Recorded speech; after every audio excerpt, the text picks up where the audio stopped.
Hello friends, welcome back. Kodachadri దగ్గర ఎందుకు కేరళ వాళ్ళు ఎక్కువగా వస్తుంటారంటే దానికి మెయిన్ రీజన్ ఏంటంటే ఏం లేదండి. ఇక్కడ 8వ శతాబ్దానికి చెందిన ఒక ముని వచ్చి తపస్సు చేస్తూ ఉండేవారు. ఆయన తపస్సు చేస్తుండగా ముకాంబిక అనే దేవత ప్రత్యక్షమయ్యి ఆయనకి ఒక వరం ఇస్తుందన్నమాట. ఆయన వచ్చి ఏం కోరుకుంటాడంటే, నాతో పాటు నువ్వు కేరళకి రావాలి, మా ప్రజలు కూడా నిన్ను మొక్కుకుంటారనేసి కోరుకోవడంతో మన ముకాంబిక దేవత తనకు ఒక కండిషన్ పెడుతుంది. నీతో పాటు వస్తాను, కానీ నువ్వు ఎక్కడ తిరిగి చూస్తావో అక్కడే నేను నిలిచిపోతాను అనేసి.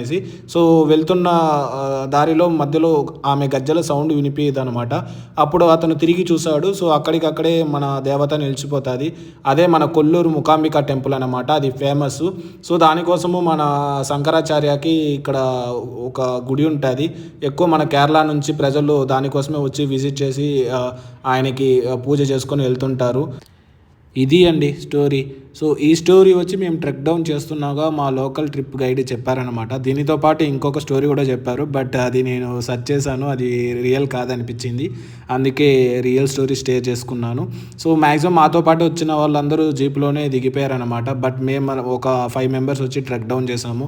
వెళ్ళిన వెంటనే హోమ్ స్టేలో ఉన్న ఆకిలికి వేడివేడి బజ్జీలు ఇచ్చారు. సో ఫస్ట్ మనం బజ్జీలు తినేద్దాము, మళ్ళీ కావాలంటే ఫ్రెష్ అవ్వచ్చు అనేసి బజ్జీలు తినేసి ఇంకా వెంటనే రూమ్కి వెళ్ళిపోయేసి ఫ్రెష్ అప్ అయిపోయామన్నమాట.